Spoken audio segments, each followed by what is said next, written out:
What's up mga kaviko, bago nating talakayin ang issue, basahin muna natin ang isang verse mula sa Mateo 23 verse 12.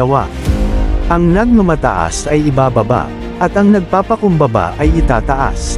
Kamakailan lamang ay nagbitaw ng batikos ang isang attorney sa Pasig kay Mayor Vico, na sinabi na wala raw si Vico galang sa mga kababaihan. Ito'y nag-ugat noong magkaroon ng integrity pledge sa Pasig at nakipag-shake hand si Mayor Vico sa hangin dahil hindi nakadalaw si Diskaya, at ito ay sinasabi niya na disrespect.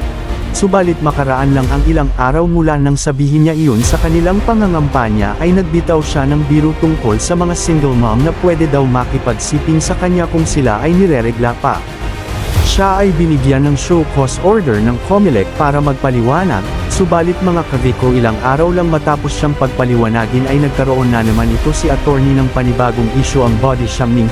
Siya mismo ang naglalagay sa kanyang sarili sa alanganin mga kaviko.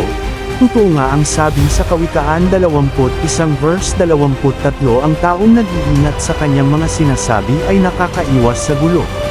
Si Attorney Sia mismo ang naghahanap ng sarili niyang destruction mga kaviko. Di tulad kay Mayor Vico na talagang maingat sa pagsasalita at pinag-iisipan. Nakakaaliw nga ang mga komento ng ilang netizens kay Attorney Sia.